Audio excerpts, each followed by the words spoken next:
Welcome back to Morning Joe. Live look now as the sun is up on Washington on State of the Union Day. Here with us now from Capitol Hill, Democratic representative from Texas, Congressman Joaquin Castro. Congressman, great to see you.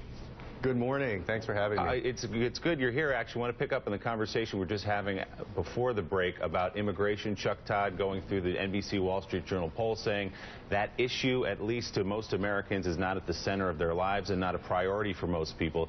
Do you believe it should be something that Obama talks about tonight and then pushes through this year? I think so. You know, I was one of the folks that thought that we would do it in 2013. It has been a long time coming, and this president has been pushing for it for a long time. And I'm also heartened to see that Republicans are finally seem to be getting down to business in terms of proposing principles. Now, they want to do it piecemeal. We want to do it comprehensively, but at least we seem to be moving in the same direction. Are you optimistic, Congressman, even in an election year, that something could get done on immigration? I'm optimistic, but I'm not holding my breath either. I think that we will do it either this summer, and if it doesn't happen this summer, it won't happen until the next term. Gene Robinson has a question for you there in Washington. Gene? Congressman Castro, just from your vantage point inside the House, do you see any sort of rapprochement between Democrats and Republicans? Do you see any possibility that Republicans are willing now to cooperate on a legislative agenda with the president and move forward on some of these issues? Or will the president's words tonight be just talk?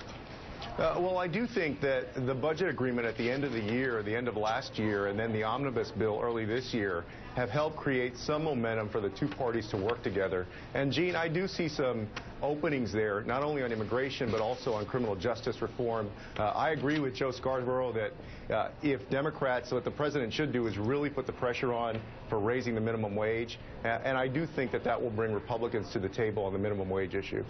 Congressman, you wrote a very honest piece in Texas Monthly. I want to read an excerpt of it. Mr. Castro goes to Washington. You write, 1 year ago, I was sworn in as a United States Congressman. Representing Texas's 20th district, I was a successor to a South Texas legacy and part of the most diverse freshman class in American history. I learned that Congress is a place with more heart than courage. There are more good souls in Washington than brave ones. I learned that the whole is not always the sum of its parts, that what you put in doesn't always match what you get out.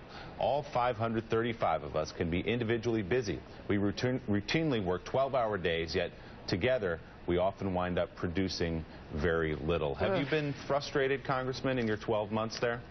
Yeah, you know, it took me about 6 weeks or 2 months to write that piece, and people would always ask me during the year, what's the most surprising thing about this job? And the most surprising thing is how everybody can be so individually busy, then as a whole, we produce very little. As you know, last year was the least productive year, I think, in American congressional history, and that's very disappointing and very frustrating, not only for Americans, but also for those of us who came to Washington to actually do something. So, Congressman, how do you change that? It's a question we ask every day on this show. The president's frustrated. Congress is frustrated on the other side. Everyone says it all the time. Nothing gets done in Washington. You've seen the approval ratings of Congress and the president.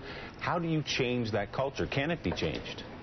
It can, and it used to be better, so we know that there's some kind of model to follow. Part of it is the personal interactions, but as I mentioned in that piece, it's not just a matter of having 535 people who just can't agree on anything. It's also the informal rules and customs that certain folks have exploited to literally, last year, shut down the government and in some cases hold up judicial nominations.